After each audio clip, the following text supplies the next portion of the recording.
Welcome to Close Friends Only. Everyone, this is my friend Abby. Hello, everyone. How I sort of want to do the podcast, and I'll just let everyone know, is I want to bring in my friends all the time and basically just talk as if, no one else is in the room and we're just talking to our friends and kind of having these casual conversations. And there's so many times that I'll see a podcast and it'll always be either someone in business or someone that's influential or this or that. I'm never really seeing a lot of podcasts where it's just regular people talking about regular day life and just shooting the shit. So I think that that's really where I want this to go. I posted a teaser on Instagram of the first teaser I ever posted about Close Friends Only. I go with the comments. Some guy comments on it saying, summer 2013, Barcelona, partying on the beach at opium and whatever. I'm like, I went to Barcelona in summer 2013. I partied at opium. I remember partying on the beach. I go, screenshot his profile because he was private, then zoom in on his profile picture, and I'm like, oh my God, I made out with this guy The makeup slut. She strikes again. on the beach in Barcelona. Okay? And he's been following you this whole time? No. So then I send him a DM. Then I follow him because I'm like, I need to know what he looks like, right? So I follow him and then I DM him. I'm like, this is so wild to me. Have you been keeping up with my life? Or did this just pop up on your feed randomly? He goes, this just popped up on my feed randomly. No way. Swear to God. Get him on the pod. No, swear to God. So then I call my friend last night that I was on the trip with, and I was like, I need the photo evidence. This is me. Oh, there she goes. Making out with him at the bar, at the club. Is his hand in his pocket? I don't know what his hand is doing, but his drink is up there like that, okay? Oh. Yeah. Oh, look at that back arch. I know. And then after this was on the beach.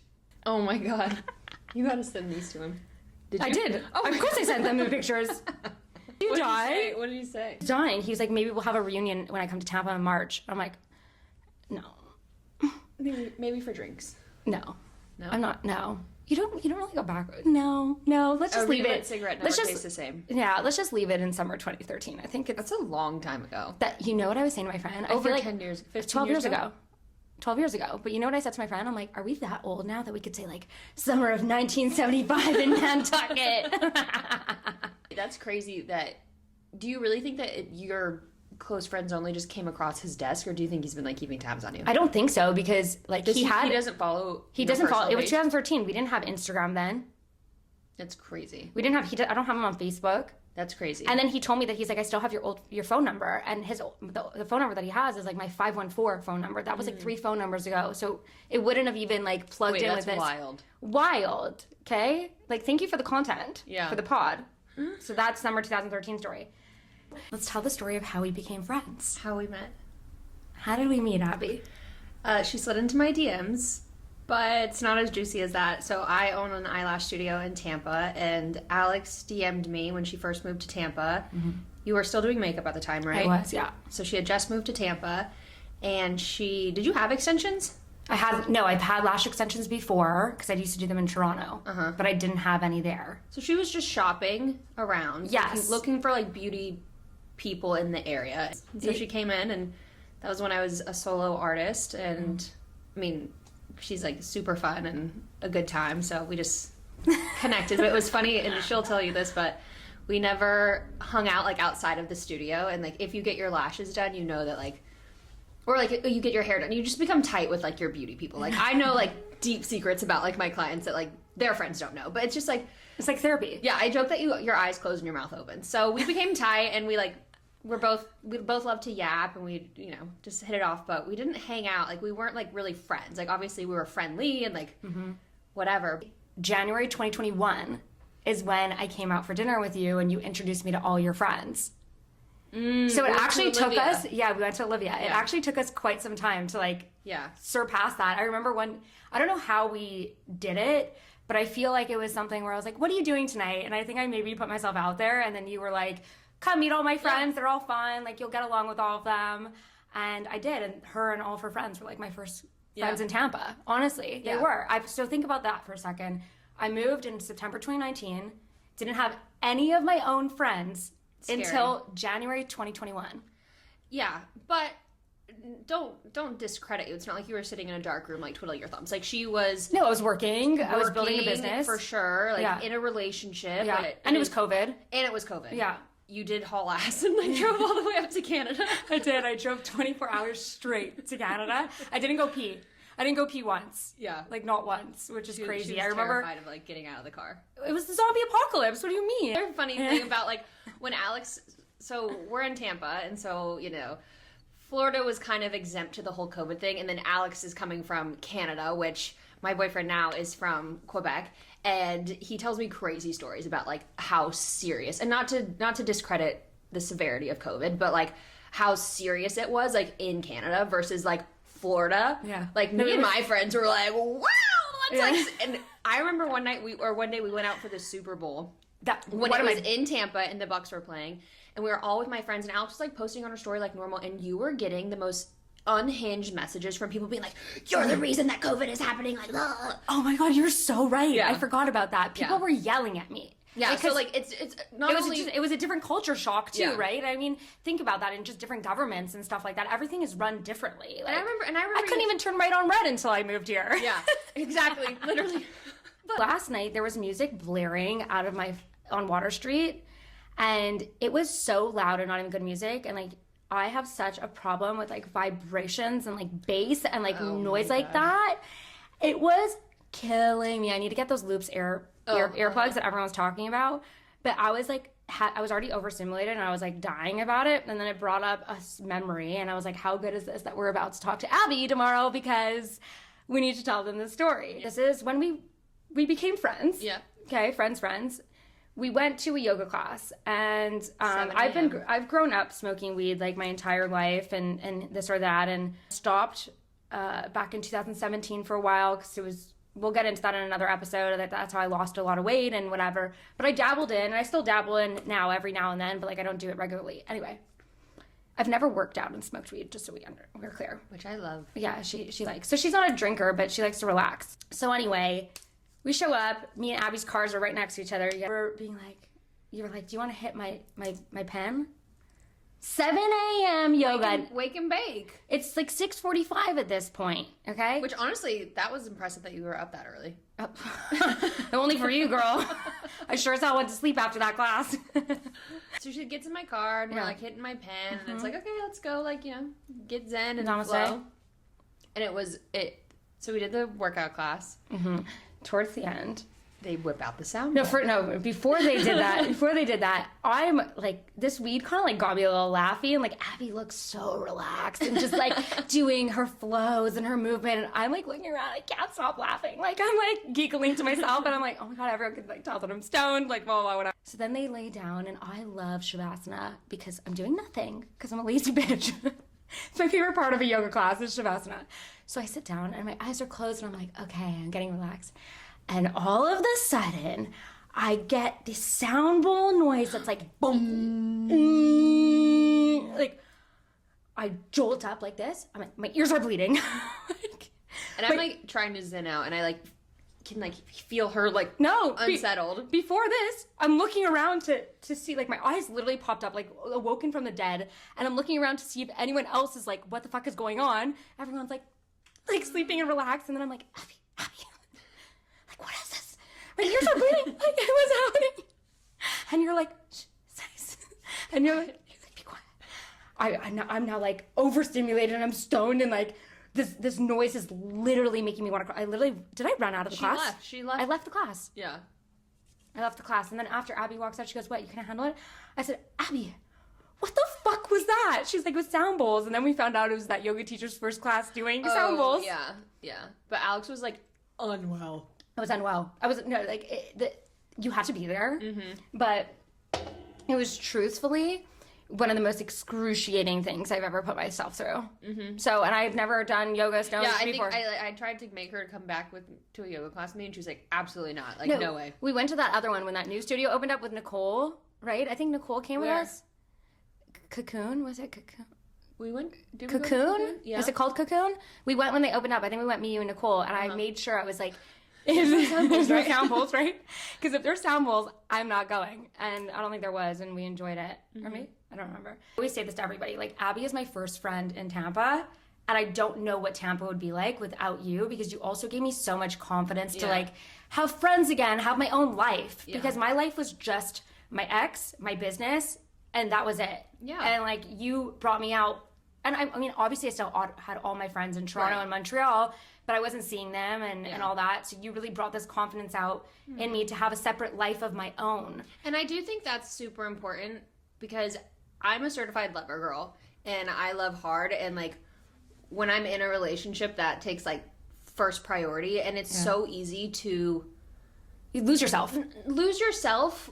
And also kind of lose your friends. Yeah. And I feel like, especially you moving to a city that your ex was already established in, like, it's so easy to kind of just like fall into the flow of his life and like do that. So I feel like, you know, your whole thing is like, your whole mantra for this year is like becoming, but it hasn't been this year. Like, I feel like you've always like you're always more evolving. credit here. Yeah, you're always evolving, and like it's super scary to like put yourself out there in a new city and try to make friends as an adult. Yeah. And you did it. And then but I do feel like you doing that and starting to put yourself out there and have your own sense of identity, like outside of your ex, started giving you the confidence. So it's like, I might have helped, but like that was all you. For sure. And I think that that's something I actually talk about in therapy a lot. I'll always, like, for example, I'll say, oh, that person made me feel safe, or that person made this happen for me. And my therapist would be like, why aren't you able to give yourself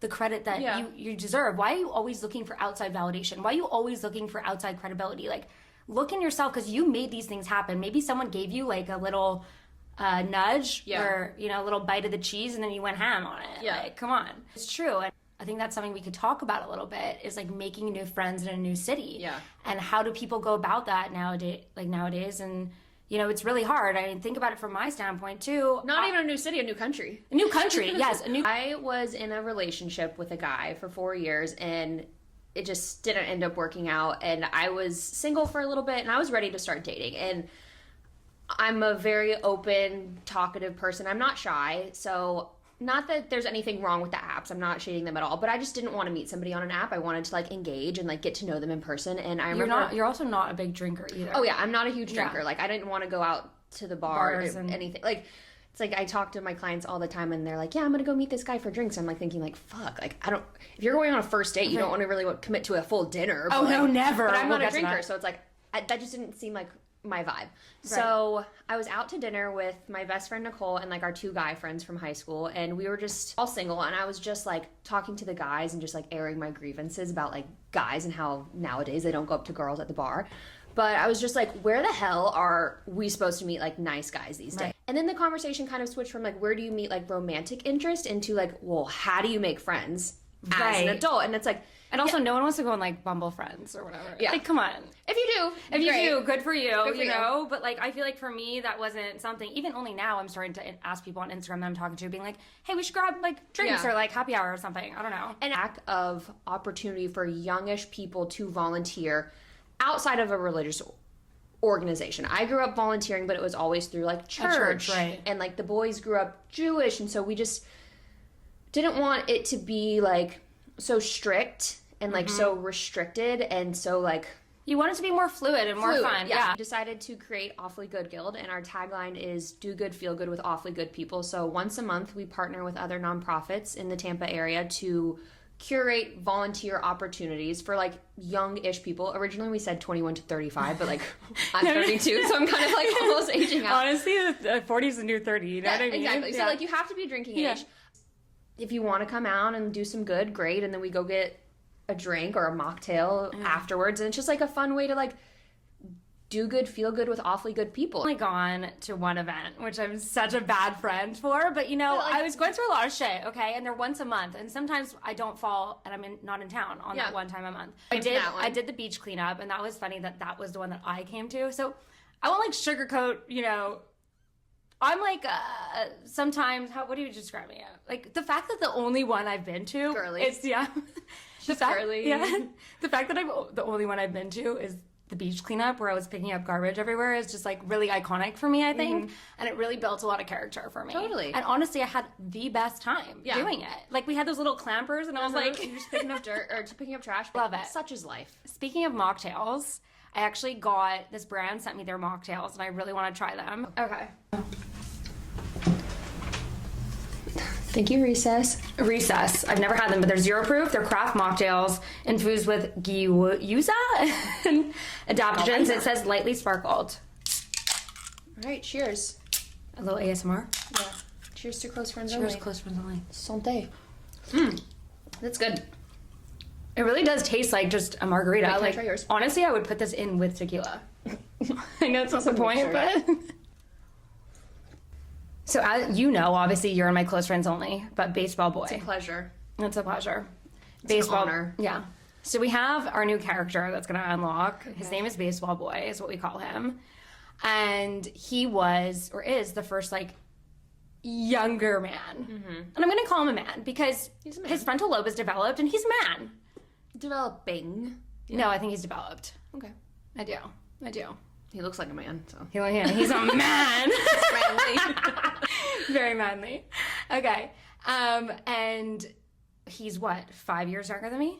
And he's not 25, he's 26. He's 26, okay? His frontal lobe was developed. Yeah. I met him on Hinge when I had this sort of crisis moment where I'm like, I'm lowering my number. Like, let's play the field. Let's see. Because I think I had it at 28 to 40. Oh my God.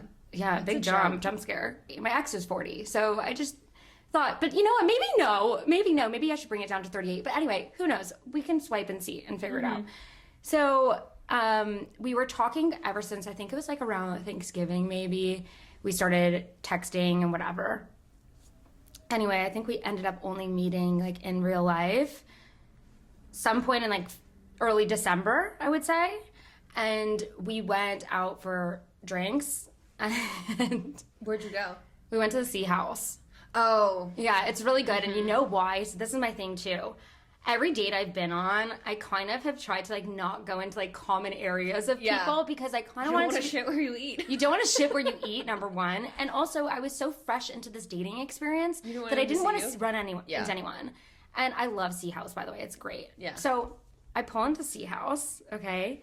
And you know the parking lot of Sea House? So it's like a parking lot, and then there's 2 random spots in the middle of the parking lot. So I'm like, I'm going to pull into this random spot. I'm on the phone, I think, with Maddie. And I turn around, and I see the same exact car as me pulling in to the spot right next to me. Who is it? Baseball Boy. Okay? Same exact car, same color. I was like, funny. That is wild. And he gets out, he starts laughing. He's like, what did he say? It's a good icebreaker. It was a great icebreaker, actually. Like, thank God. It was such a good icebreaker. And he starts laughing and was like, on the way here, I was actually thinking, like, what kind of car does she drive? And like, surprise, we have the same car.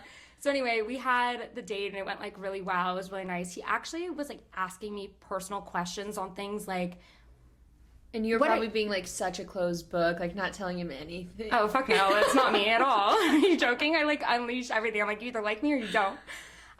No, but I was kind of calm and I didn't want to tell the fact that I was legally married. Yeah. I remember that, especially because he was younger. How do you lead into that? Like, how do you... Yeah, so I led into it as the time went on, and I can't remember how it came about, but he was super receptive of it, and he was really nice. But not on the first date, right? No, it wasn't on the first date. Okay. Yeah. I can't remember how it came about, but I also at this point wasn't dating to find my forever. Yeah. And we have to understand the difference. And I think I never was on like the apps, so like, I don't know, but I feel, I don't want to say objective, but like, I think the way that you go into the apps is going to be like what you get out of it. So I think you like going into it being like, I'm not looking for my husband. Like, I'm looking to have fun. And it wasn't like, and sometimes that's the problem. You're not putting pressure on it. I'm not putting pressure on it, but that's also sometimes the problem with apps, right? Because then when you are looking for something serious, it's like, how do you start that conversation? How do you signal, like, how do you discuss that with someone? What are you looking for without coming off like clingy or like obsessive or whatever? But anyway, and so. But I will say, you can never say the wrong thing to the right person. Preach. because I get nervous about that Yeah. a lot, and I think I've adapted to that and to like try and talk myself out of that. And I feel like that he was like a really good person for you to like dip your toe into, because like you are such an authentic person. Right. Like who Alex is online Yeah. is who she is. Like there is But no also, like, this is more even authentic than like 100%. Yeah. But I'm saying that like My like character. there's no like faking it with you. Right. Like you just kind of like show up, and again, you can never say the wrong thing to the right person. And Yeah. from the jump with this guy, maybe because you had like such like not, I don't want to say low expectations, but you weren't going into it being like, I Right. need to find my husband, like blah blah blah. Like you were Yeah. going into it like having fun, and you're like, Right. fuck it, like if this guy wants to like be Yeah. along for the ride, like Yeah. let's go. But speaking of that too, my therapist actually said that too, because I was giving him so much credit, saying he made me feel so safe, he made me feel all these things, and she was like, Alex, you actually opened yourself up Yeah. to finally being authentic with a guy, Yeah. for them to see your full personality and accept you for that, because I kept on saying he's the only one that really like saw me and wanted to be friends and this or that, and it felt so good, and we'll get into that. And I also think that like when you're deprived for so long, Right. that like you don't want, again, kind of what your therapist Yeah. is saying, not that he brought it out of you, but like you were just getting like Yeah, but- negative, and he was just maybe giving you like However, there was guys before him that like I had the sexual experiences with, but it was something so different Yeah. about Baseball Boy. he was comfortable. He was comfortable, and I don't. And In so, the best way. In the best way possible. And honestly, we're really good friends now, Yeah. I would say, which is crazy to me. We go on this date, right? And he was asking me questions like, so what do you do for fun? Or like, what are your hobbies? And honestly, it caught me so off guard, because all the other dates that I went on just weren't like that. And I don't know, it just seemed like he wanted to get to know me, like Yeah. someone actually wanted to listen. And you know me, I'm a yapper, and I just talk about myself a lot and all this, because I try and break silences Yeah. a lot of the time. That's my problem. I don't like silence, so I'll just overshare or do these things. And he really just like gave me the floor to kind of go Yeah. back and forth. Anyway, so this is the craziest part that happens. So he's like, I have to go coach Little League baseball. So we're gonna have to end this date like short, and we went at like 4:00.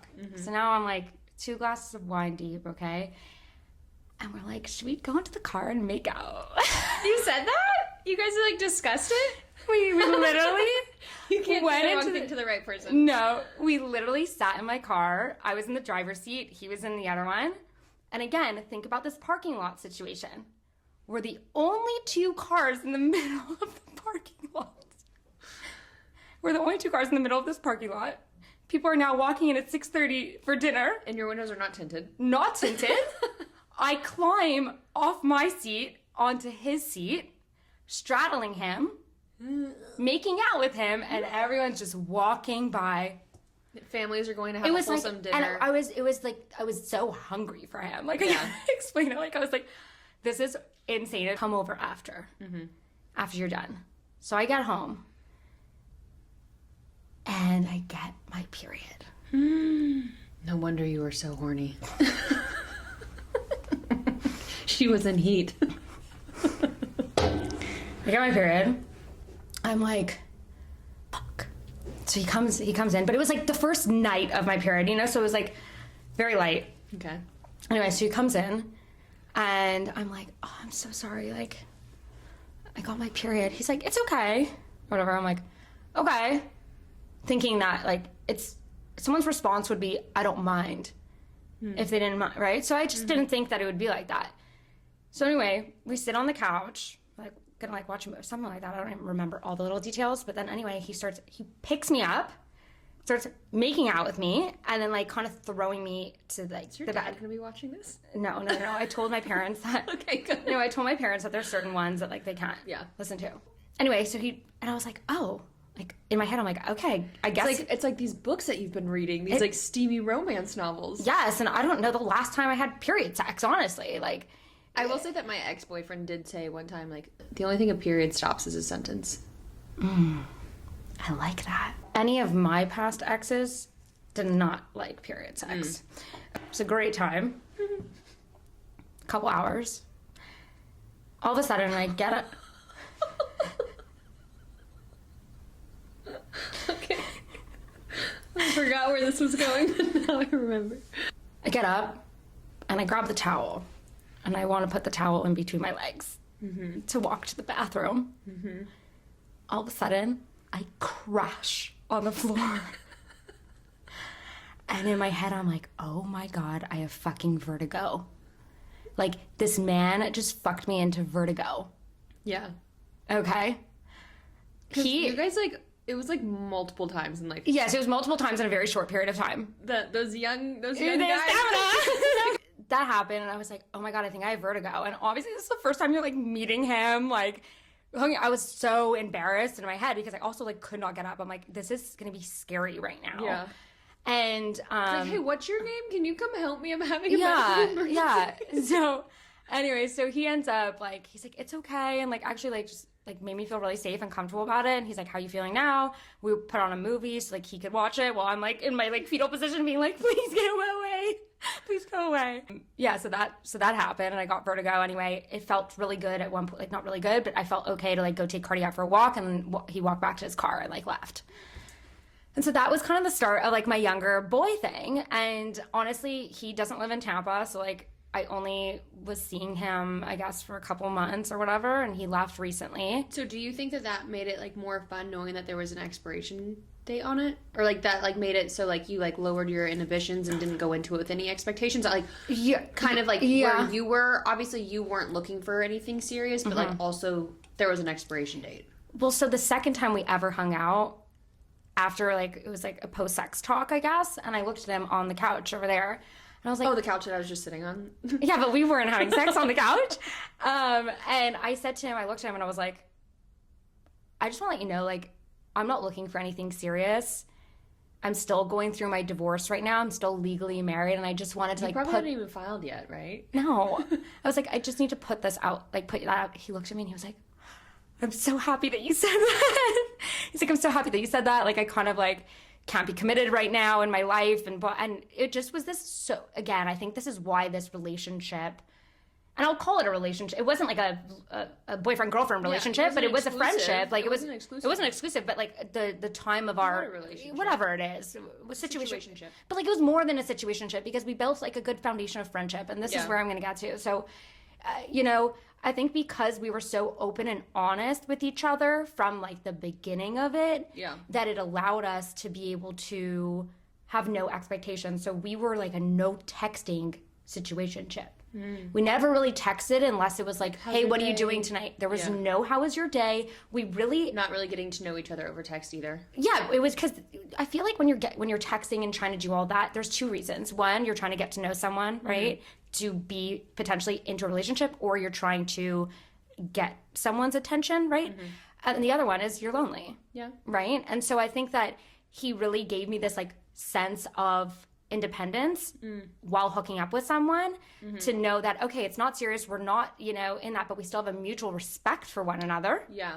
Like we respect each other. I think that is so obviously like not overlooked, but like I do think that having respect for the person that you're with is like super important. Yeah, I agree, because so many times in this, I mean, look, the last time I was single was 24, and whoever would hook up with then, like, sure as hell, they weren't respectful. You probably didn't have that much respect for yourself. Yeah, preach, retweet. Like, and I think that retweet, making the decision to leave your marriage and to walk away from that is a sign of respect. Yeah, and like you gained respect for yourself, and like you also started setting boundaries, and like you realized like what was important to you. So you already went through this like, I love who I am, and I respect myself, and so I think now going forward with these like new relationships, it's like, unless you're gonna match my freak, unless you're gonna match my level of respect, like, you're out. Get out.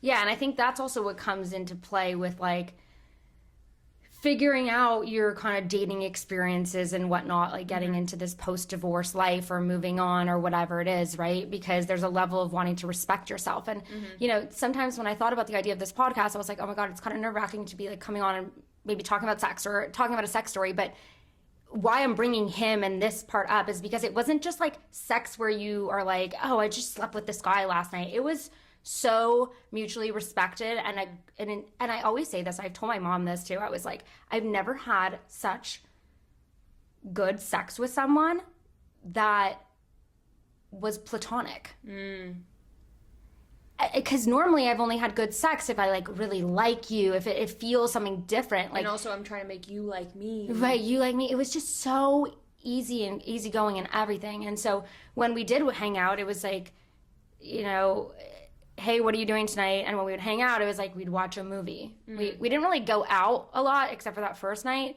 We just hung out, watched a movie, enjoyed each other's company. We would like laugh about things, and we would tell each other stories even about our past. And I think that was such a me problem, because sometimes I fear, what is someone going to think about my past? And, you know, I was such a sexual person before, you know, my ex, that part of me needs to be shared. And maybe not every little detail, obviously, to a partner, but I need to make it clear that, like, you know, I'm not just some girl that's like, you know, I enjoy, I lived life, and I used to, and it's just like funny to like look back on like so funny, like, and like share it. And I have so many crazy funny stories, and obviously I don't have to like talk about the details with someone, but I just want them to know exactly like who I am and what I've done, just to get a better idea that I'm not this like, you know, white picket fence girl that's, you know, hooked up with one person in their life. You know what I mean? That's not really me. I have, you know, a rebellious side to me, and I have a little spark and edge. So anyway, so that was the baseball boy story, and I'm sure we'll get more into it and stuff. So, but before we move on, what is like a lesson that you learned with him? So I'm going to be honest with you. Well, you already know this, but with everybody else, and if he ends up watching this, like, whatever. Hi. He also really inspired me to do this podcast too, by the way. He was like, you'd be so great about it. I told him about the close friends only and everything. He was like begging her to like add him to the close friends. Begging. He's like, I want to know what you say about me, like all this. So here you are. Now you know. Exactly. He's even like, I sent him the first episode and asked him like what he thought about it. Haven't heard back yet, but we'll see. But when he left, so we spent the whole weekend together before he left Tampa. And when he left, I kid you not, I cried for 6 hours. And I don't think it wasn't because he left. I hadn't cried like that since I left my ex. Damn. So I think that there was so much bottled up in the last 6 months, right? Or 7 months, however it is, however long it's been since July, August, that I was like feeling so much wave of emotion. Kept calling my mom all day, being like, why? Well, and also like you went through like a huge, like you moved into this place. Also, what is Tampa without me? And then I met him, you know, a month and a half-ish after I moved into my new space by myself. So I think it was kind of this buffer, right? Where I had this really good distraction, but a really good intimate distraction, right? Like, he was things that I wasn't getting in my past relationship, and that allowed me to like kind of leech onto that. Where it was like, I don't have the relationship part with you, but I have the intimacy with you. And that's and both kinds of intimacy, sexually intimate, and but then also like connection intimate. And there were times he showed up at my birthday. Yes. Okay. Yeah. He showed up at my birthday. Which I was gonna say, like, I felt like he did a really good job being consistent, and like when he said he was gonna do something, he did it for sure. He you know what? We love everyone loves Baseball Boy in the friend group. When he left and I was crying and all this stuff, I kept on thinking to myself, why am I crying? Why am I feeling this way? Because I didn't want a relationship with him. I didn't catch feels for him. What I was feeling was I loved the way he made me feel. Yeah. And that was what he made me feel. Not that it's like, I want a relationship with him, I want to date him. Like, I have so much more to like figure out in my life right now before I get into a relationship. But that's like a good thing for you to be like, that is what I liked about that situation, and that is going to be the new standard. Exactly. And that kind of brings back to what I was saying about my therapist when I was talking to her about it. She was like, you have to give yourself more credit. Like, you allowed yourself to be a certain way for him to reciprocate that. Yeah. And, you know, to be honest, he's kind of looking at like a gold standard right now for me, because the way that he respected me, that sometimes, like, back to the birthday story, he showed up at my birthday, and then I was obviously super drunk, and he brought me home, and I told my friends, like, come back in like 30 minutes, you know, like, give us some time. And I went to go shower, and then I got out of the shower, and I looked at him, and I was like, I'm like really fucked up, like, I don't really in the mood to have sex, you know. And he was like, I didn't just come to your birthday to like have sex with you, like, I came. Wasn't he like so tired? Like, he was exhausted. He like had to sit in his stool the whole night. Yes, he sat on the stool, like, he was so tired. And I was like, this man just showed up for me on my birthday. And he said to me when we sat down, and when I told him I was in the mood to like do anything, he was like, well, I didn't just come. I came because I'm your friend. Yeah. And I was like, what? And I looked at him in the eyes and I said, that's so refreshing to hear that it's not the normal. Yeah. Normally, a man's coming over, they're going to be pissed at you that you didn't sleep with them, but you told them, what the fuck? Like, all this shit. And then he looked at me and he goes, it's the same way. Girls do that too. Ooh. And I'm like, oh, we need to get him on the pod eventually. Oh my God, imagine. Yeah. That'd be hilarious. He's down. He said he was down to come on. I look at him now as a gold standard of like communication, authenticity, someone that's really driven and makes me feel so comfortable at being myself. I've never felt like that with another man. Yeah. And that's why it's so crazy to me that it's like that I didn't catch feels. And he would say like, oh, every girl always catches feels, you know? And I was like, I don't. Like, I'm not, you know? Not like meanwhile, I'm crying for 6 hours. Sorry, I keep playing with my hair. But these are also really good. And it feels like, do you not feel a placebo effect? How much younger was your ex than you? Well, my first ex was 7 years older than me. Okay. My frontal lobe was not developed during that relationship. Preach. And then the next ex was 4 years younger than me. Okay. But that was a big jump because I remember when we met, he was like 23 or 24. Yeah. And you were like, that's wild. Yeah. Yeah. So I went from my first relationship, again, he was 7 years older, and I started dating him when I was 18, 2 months after high school. Friends were getting engaged, married, right, having babies, and they were all friends. So we were like, I went to so many weddings in that relationship. It's crazy. I was just delulu right, thinking that like that is what we needed. And we had so many issues in the relationship, and I was super young and like codependent on him. Right. But I just remember being like, oh my God, like if we just get engaged, then everything's gonna be fine, right? All of our problems will go away, like blah, blah, blah, blah. So like for so long in that relationship, I was like, and we lived together, I was like tunnel visioned on like, I just want to get engaged. And like all my friends were off at college, like. And you stayed for college? I stayed for college. I went to college for 2 years at USF, and then I went and got my esthetician license, and then I started doing lashes. And I honestly think that lashes like really like changed my life. For sure. And like saved me because you also found your passion, your calling, and something to like get you up and not revolve your life around him, right? Well, and like when we started dating and when I was in school, we lived together, which like, where the fuck were my parents? Like, no, girl, I say this all the time because my ex, like 3 exes ago when I moved to Toronto, I had this ex. And we moved in together after 6 months, and I was 19, just moved to a new city. 6 months later, I'm moving in with him. But the thing was, I ended up buying the townhouse condo that I had, and then he paid me rent because that way I can have an out. Yeah. Because I wanted security there. You know what I mean? Like, I didn't want to sign a lease with him and then be like, oh, what if? But then, and also, to your fact, too, he was older than me, 6 years older. I was 19. And so you're in the space where it's like, let's get engaged, let's do this. I'm like, what?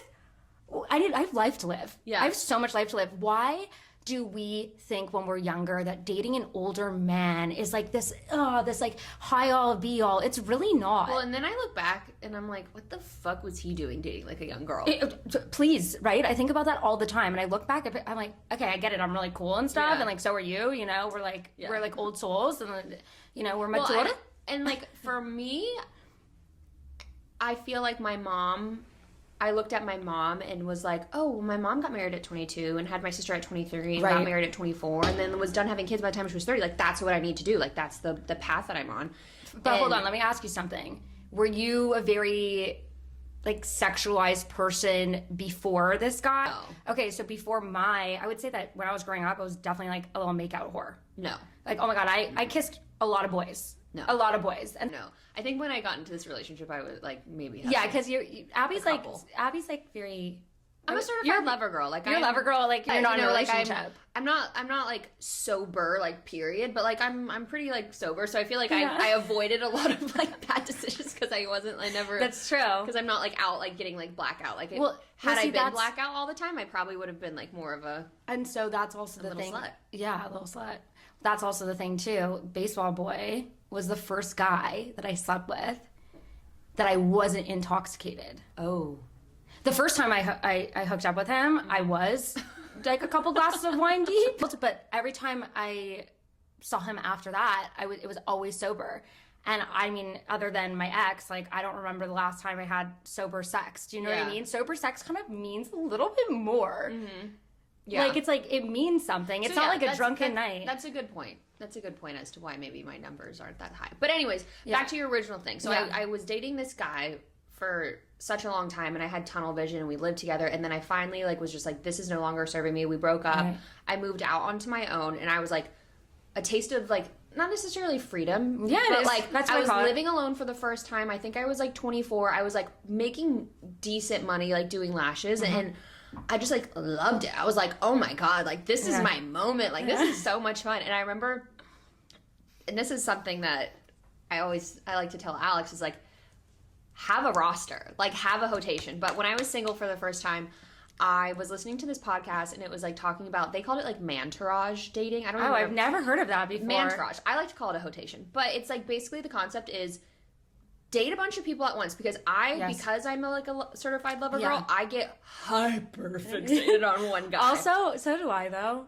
Yeah. So you need to like, and this is like a little PSA for all the single girls, like, say yes to dates. Like, yes, even if you're not like 100%, like if a guy's gonna ask you out, like go on a date, like have a couple guys, because that way you don't like get like pigeon focused or on one person. On one person, you don't have all your eggs in the basket. So then that's what I was doing. And sorry, pause. That's also a reason of like testing out the field, practicing dating again, like seeing what you like. And that's why I always say my rule of thumb is first date cannot be a dinner. It could be a coffee. It could be your case of coffee. It could be a coffee date. It could be a drink date. I think those are the two that I would say for first dates. A volunteer date with AGG. I would say maybe that's a second date. Okay. Because I think one-on-one is great for a first impression. Yeah. I think when you get put into a group, that's second date or third date. That's like, I want to see how you interact with other people. Are you nice? Are you nice to a waiter? You know, like, because that matters. Yeah. So I started mantourage dating, and I was just like having fun, because I think for the first, half of my 20s, I was like, I just want to get engaged. I just want to get engaged. Right. I just want to get engaged. Right. And then I was like, fuck this. Like, I want to take my time. I want to enjoy myself, blah, blah, blah. And that's when I met my ex, the guy who was 4 years younger than me. And when I met him, he was 21. And I was like, oh, this is great. Because in my mind, I was like, I want to be like in my like early 20s and enjoy it. Like I want to, but I saw potential in him. And so I was like, okay, like we have time to grow. Like guys kind of develop a little bit slower. Yeah. And so we dated for 4 years. And I don't think that age I think that there's an exception to the rule. Yeah, I don't think age matters. I think it comes down to maturity. Yeah. And I also think it comes down to also how you are in friendships and in circles and where you are in your life. As a person yourself. As a person, because if you think about this, me and my ex were almost 10 years apart, right? We always used to say 9 years, 11 months. Like, no, we're fucking 10 years apart. We'll round up. And we were just, in this stage where when he would come hang out with all my friends, we'd be partying our asses off, And I remember the next couple days he'd be like, Alex, I can't, like I can't keep up, or I can't this or that. And so not as young as I used to be. Right. Like, so I think that there's also a difference in where you're at. You could be dating someone that is 25, like let's say for me, for example, I could be dating someone that's 25 years old. Maybe he's a CEO or runs his own company. I don't know, but has like such a strong job that like it boils down to the person. Yeah, and their focus. I think it boils down to their focus, where they're at in their lives, and all of those things tie into one another of the young versus older kind of demographic. And not to say, and I'm so glad that both of our older exes, because I've had 3 older exes. You've had one, and you're currently dating someone that's older too. But my other 3, neither of them pressured me into getting engaged when I wanted to. But I can't imagine if like an older guy was maybe more of like a narcissist vibe and wanted to like control and trap you down and all that. Like I sometimes feel so blessed that I never experienced that, because maybe I would have been divorced 3 times. And it's really fucked up. My friend Tamar, she was like, Alex, it's really crazy because when you were younger, you used to say that you're going to get divorced once, and then your next guy after that is going to be like the one for good. Manifesting from a young age. And I think it comes down to, I've always been somebody that needs to experience something to learn. Yeah. You can have us like, and I'm like pros and the cons. opposite. I'm like, I don't need to experience that at all. I'm learning from the sidelines. Like I've lived 1,000 lives, Yeah. And so like, that's kind of the story of like how that could go in relationships and stuff like that. When Abby was single, now she's in a relationship, but when she was single, she actually made a close friends. Oh. Yeah. Okay. Yeah. This kind of how the inspo came from you on this. Yeah.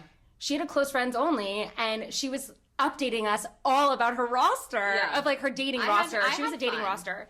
I am a relationship girly, Yeah. but like when I am single, I'm saying yes, I'm going out. And that's the fun thing about being And it's fun. And I'm not envious because I'm so happy in my relationship and I'm so happy where I am. But when I have like, when I'm talking to clients and I'm talking to like my friends who are single and I'm like in their like late 20s, early 30s, I'm like, it is the best freaking time. I know. Because it really is. you can like go on a date on like a school night. Like you don't have to like school night. You don't have to like ask permission. Like you can just like do whatever you want. And then also like you learn who, like, you are constantly growing and evolving and you have standards. And so you again, going back to like the hotation, the mantras, dating a lot of guys at once, you can kind of see like what you're looking for. What you're looking for, and like qualities and like attributes that you like in this guy, but you don't like in this guy. So true. Because instead of just because sometimes we can get so wrapped up and being like, oh my God, he opened the door for me, or oh my God. And then you don't have anyone else on this dating roster, right? And so you're focused on that and saying, okay, there's only one person right now. I need to put my all into it, but really maybe they're not the right person. And you're just putting blinders on. Well, when I was in my first hotation,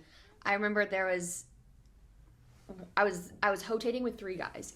One guy would only contact me via Snapchat. He had my number. I have that. And he only contacted me via Snapchat. And me being like, Delulu, I was like, he's contacting me at least. And then I added another guy, but he would only text me at night. And I'm like, on Snapchat? Oh my, no, he would actually hit my phone.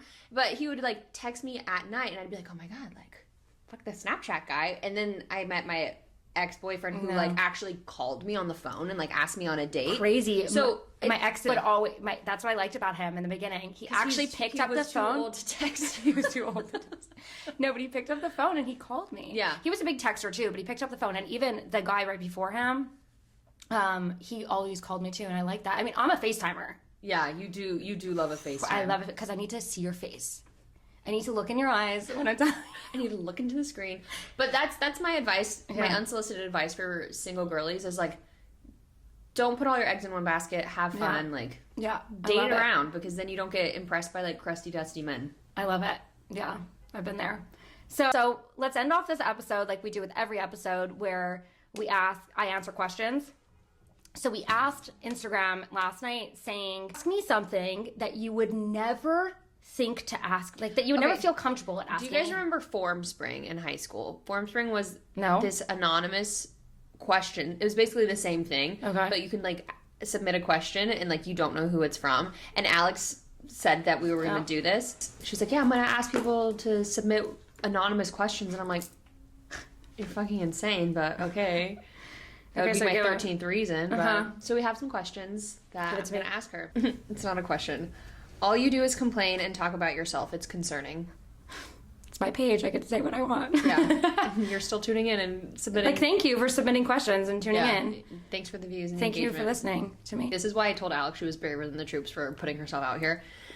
The fact you're actually an influencer is so funny to me. You have 0 responsibilities besides feeding your dog, and your parents treat you like you're 15. Everyone thinks this, by the way. Honestly, when I get like a message like that, because there are a lot that come in like DMs or people make fake accounts, it's like, you're a fan. Yeah. You're a fan. The fact that I bother you this much and you know nothing of my life is like, that's a you problem, sis. Like, that ain't a me problem. I saw a TikTok the other day and it said, people talk about you because they can't talk to you. Oh, for sure. And also, this girl is like, I don't know if it's a girl or a guy, to be honest with you, but it's so funny to think of that, because social media and what you put online is like a snippet of your life. Yeah. You know, if someone's like saying you don't have a job, or you're just feeding your dog, like, when I'm online, that is my job. People don't realize that I do make thousands of dollars a month being an influencer, as this girl says. Mm-hmm. Do you know what I'm saying? Like, people think of content creators or whatever they are, and they diminish them and be like, it's not a job. Like, think about getting up every single day and sharing your life for someone to pick you apart or whatever it is. Like, that is brave as fuck, and that is a job. You don't do it for nothing. Mm-hmm. I don't do it for nothing. Do you know what I mean? But I also enjoy it. But also, like, what is going on in your life that you have to, like... I mean, I guess it's jealousy. Are you kidding? That screams out jealousy. 100%. You can smell it from here, but I guess you did ask people to do this, but still, it's like, what's going on in your life that you like go and comment that? No. Honestly, like, fuck the haters and thank you for watching. Yeah. To be honest with you, I don't really care. It's what's cue Mariah Carey's. Why are you so obsessed with me? And what is it? All press is good press. Yeah, for sure. But you can't read. I talked about keyboard warriors in episode 1 a little bit. But when someone is just typing behind a screen, and especially like this where it's anonymous or making a fake account about it, it's like the fact that your blood is making like that they are getting so upset about something that has nothing to do with their lives. Yeah. And saying a comment like that is just screaming out jealousy. Like, if I'm looking at someone and I'm like, oh my God, their life seems so great, like I'm envious, I'm not gonna write them and be like, well, fuck you for having all this shit. And everyone thinks you're lame or this or that. Like, but who does that? You're just unhappy with your own life. What's funny is like the person that wrote that is probably like going to be subscribing to your Patreon to like watch all of your content. Like, thank you. So hi. Thank you. When did you and your husband stop being physical, or was it always not that sexual? Okay, I'm gonna be honest with you guys about something where it's like, I used to give up sex so easily when I was in my early 20s that when I met someone that loved me for me and my brain and all that stuff and wasn't like, it wasn't a, you know how sometimes you get into a relationship and it's all just about physicality of it. Yeah. It's all about sex. It's all about this or that or that. And one thing I always loved about our relationship was that it wasn't about the physical part, because I think that if it was so much about the physical part that brought us together, it would have been so much harder to go through the divorce or the breakup, because you have that intimacy issue, right? Yeah. And that causes that. I would say that like we obviously like had sex and stuff, but it definitely started to decline as our business was causing us more issues, right? Because like I feel like in that like sex ebbs and flows, and like people's like sex life ebbs and flows, and like when you're going through something stressful at work, I think for y'all your lives are just so like intertwined. So intertwined. And like there wasn't a difference of church and state, right? Yeah. Like, and that's the best way to put it. And everyone's relationships are different, everyone's sex life is different, and how they treat and view sex and all that sort of stuff. But we always did say that we had such a great foundation of friendship, and it wasn't just all about sex for us. Mm-hmm. But there was a point in the relationship that it definitely made it like it declined, right? And then it wasn't happening at all. And I kind of touched on that in the last episode. This is kind of off script, but when did you start realizing that was like a big deal for you? Like, when were you like kind of like opening your eyes to like, oh fuck, like, do you want to hear that? Because you said that it never was like a super important thing, or like, I think that it got to it when a lot of my friends that have been with their partners for years were like telling me a little bit about their sex lives. I was like, wait, what? Mine's not really like that, right? Like, and I was so involved with the business that I wasn't really like thinking about it too much. And then after we got married, I was like trying to have sex to have a child. And he didn't want that. And so like I felt like I was trying to have sex to have a child to feel the intimacy, which is so fucked up. Yeah. Right? Like that to me, and when I realized that, I was like, that's crazy, and thank God that didn't happen. Do you feel like the romance novels that you were reading also kind of like... The romance novels really fucked me up on that sense. Because I was reading this, like, obviously they're fiction, right? And they're not factual, and so they're made up stories, and they're 9 out of 10 times that's not real life. And I was like, oh my God, and obviously you're getting kind of like turned on. You are getting turned on when you read smut, for sure. And I know people that they're like, they drop their book and they look at their husband or their partner and they're like, let's go, and their partner's like, fuck yeah, and like that just wasn't it for us, because like we just didn't have that relationship from the get-go. But back to that question, that's why I wasn't able to read a book from August until December, because every time I was trying to read, it brought me to this avoidance attachment that I was starting to read because I was avoiding problems in my relationship. So like on my off time outside of work, I was just reading, and it created this like... So my therapist told me that the opposite of physical touch, like for a love language, the opposite of physical touch is avoidance. Oh. Yeah. So I was using books to avoid the physical touch aspect. Next question. What did it feel like being with the first person after Mike? Were you sad or happy and excited? Was it easy? It was easy because I had alcohol in my system.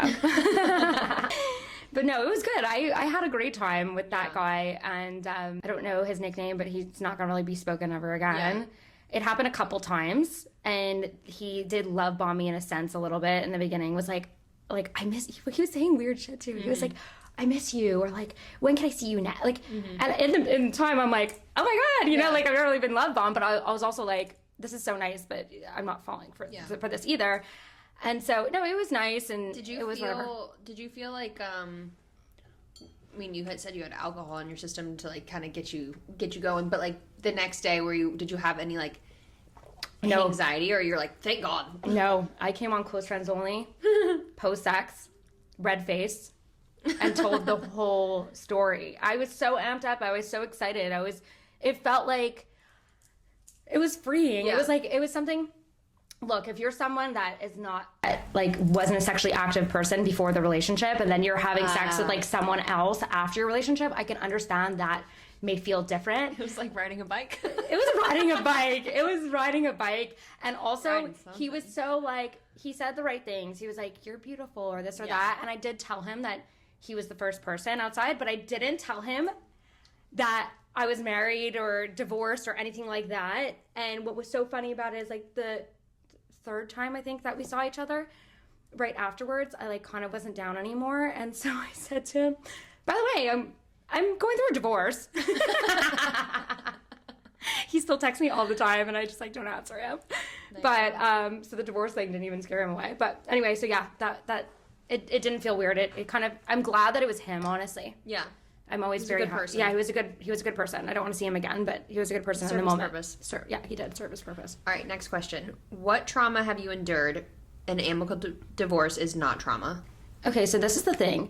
There are things that you are healing from that maybe you're not ready to talk about yet. And although this podcast is really like an unfiltered version of myself and living authentically, there is still another person involved. And I want to respect that person. I even called him after I filmed episode 1 to tell him what I was talking about, just so that he's not like blinded to anything like that. So there are things that were traumatic that have happened that I'm just not down to discuss. And let me tell you, when I did come back to Florida, maybe like a month after we decided that we were like separating, shit was not amicable whatsoever. Like, you remember. Yeah. Like, shit was like bad. And so I'm just not going to share. I'm just not ready to share. And I don't think I ever will share those little snippets because it involves someone else. And I don't think that that is fair because everyone knows who he is and it's not fair to him. Yeah. And so think that, okay, I say I'm amicable now. If you were in my shoes and you were able to get to a place after a breakup or divorce where you're finally amicable, it's the best feeling in the world. That's all you want. It's just be like, moving on, no fighting. And so, yeah, I'm not going to come online and say all the dirty details of what he did or what I did in our relationship that was bad. Well, and also it's like, what's the point? What's the point? I'm moving on from this relationship. And everyone always messages me like, why is the exact reason this or that? I'm like, yeah, there's one question that was like, why are you so hush-hush about it? We want to know the juice. Spill the tea about your ex. Like, this is another person. That is another livelihood. When I nickname someone on the other side, like, no one knows who that is. I'm not going to go and spill all those details on the internet.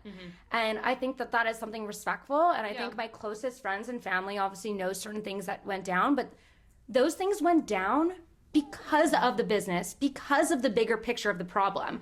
And that is why I've gone online and spoken about that in detail of the business aspect ruining our relationship, because that caused so many other individual problems. Yeah. You know, whether there was problems with us and we were stayed together because of the business. As just an outsider of everything that's gone on with you guys, like, you have been like super respectful. Yeah. Like, yeah.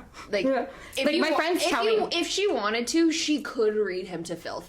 Yeah. And she's had opportunities. I mean, she's a certified yapper. Like, she could have like talked about like a lot of stuff. And I think that the fact that you haven't ever like dragged him through the mud like shows like a level of like maturity and respect for you. For sure. For you, of you, and your respect for him. Yeah. And I think at the end of the day is you still had a relationship with someone for 6 years, right? Like, they were still part of your life. And although there was arguments and fights, it's like, I don't want to be with that person anymore, right? So it's like, why am I going to put effort into like bringing up all this shit to make life, there's no revenge. There's no revenge. Living Peaceful life is the best. Peaceful revenge. life. Peaceful life. Some qualities you plan to look for in your next partner. Is being Jewish important to you? Why or why not?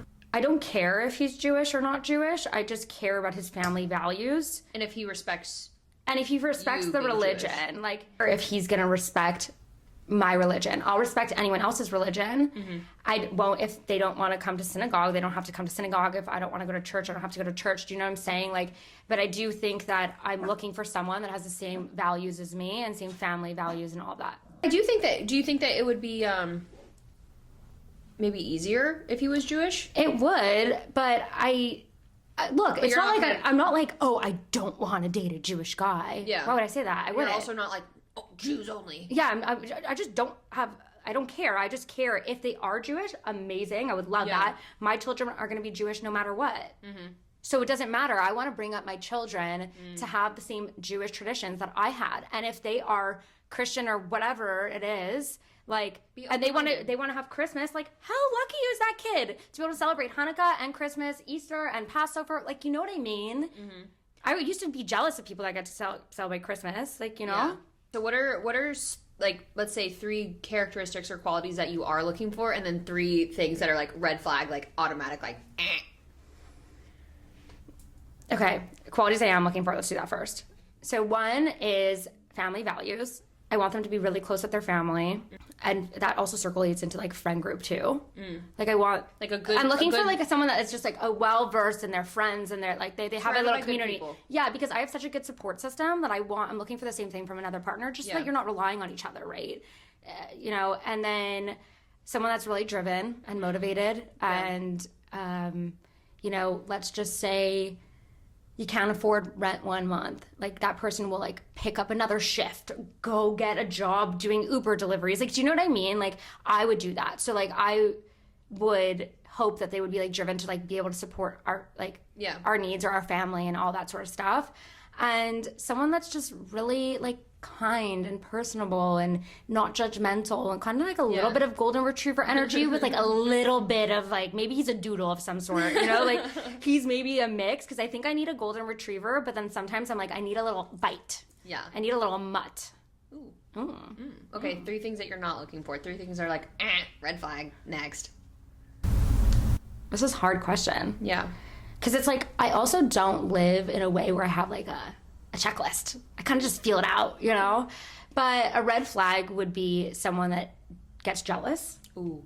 Okay? I am so far from a jealous person that if I see a controlling or jealousy habits forming, it's like, good fucking bye. Yeah. I will never, like, one thing about my ex, he was never a jealous person. We could both be in 2 separate areas of a club or a room, and he'll bring back a girl and be like, I just told her about our brand, and I would say this guy had a pimple or whatever, and we both were like, we're going home together. Do you know what I mean? So if I had someone that was jealous or controlling, insecure, it's like, no. Like, red flag. Yeah. Like, obviously, that guy that we just discussed that Yeah. got mad at me about the dog thing, like, you're jealous and insecure. Like, Yeah. feel bad for you. Thank you for showing me these true colors, because I just dodged a fucking bullet. Yeah, and I won't be wasting any more time on Exactly. Another red flag, I would say, and that's like too into themselves. that. Ooh, 100%. Yeah. Like, that, like, it's just, yeah, I'll leave it at that. Like, someone that's too into themselves. Like, you get what I mean. Take themselves too seriously. Take themselves too seriously. Can't, like, yeah. I think those are good. Yeah. Jealous, insecure, takes himself too seriously. Yeah. All right, next question. Your parents help you financially. Seems like you live a very expensive lifestyle. So my parents did not help me financially for years while I was building up August and Monroe.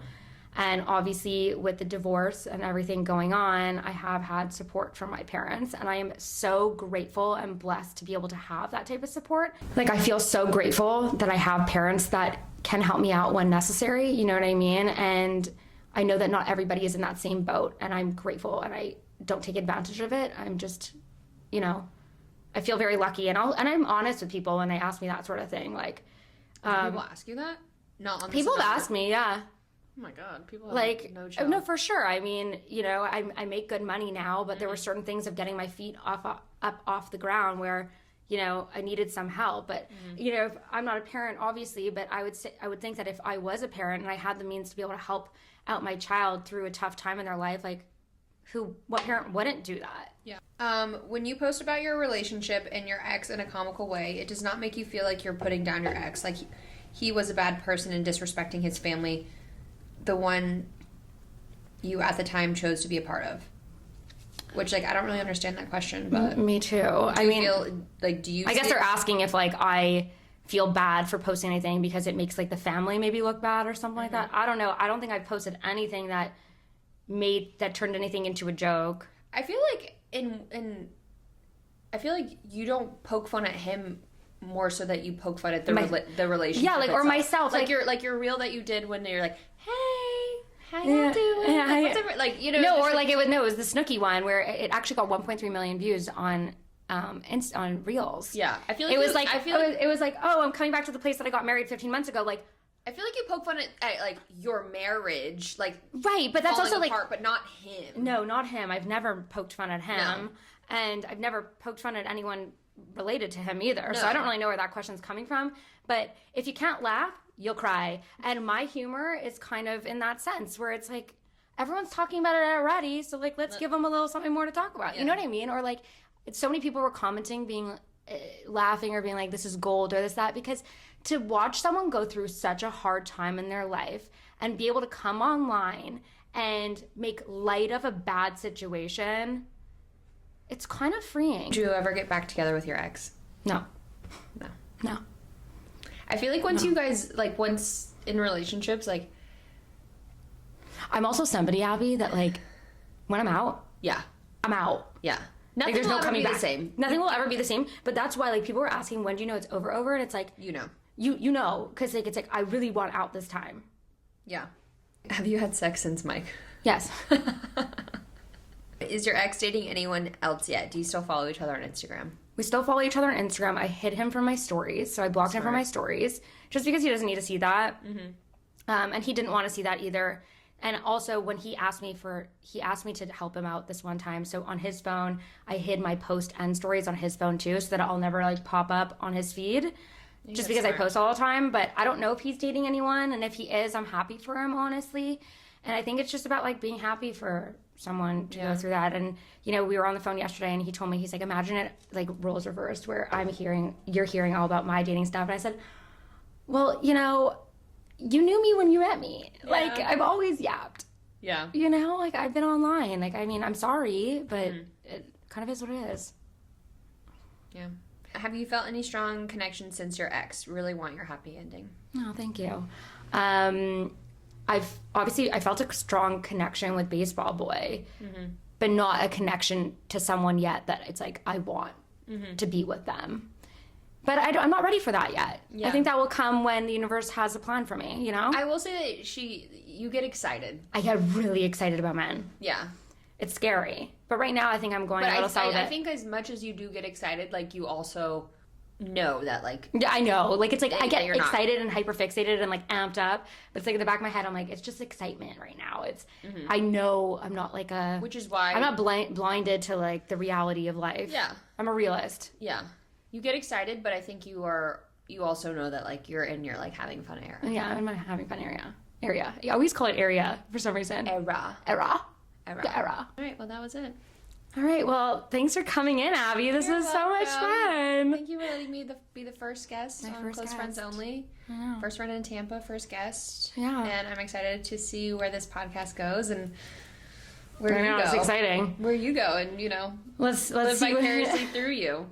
Keep posting. I know. Well, thank you guys for tuning in, and we will see you next time. Bye.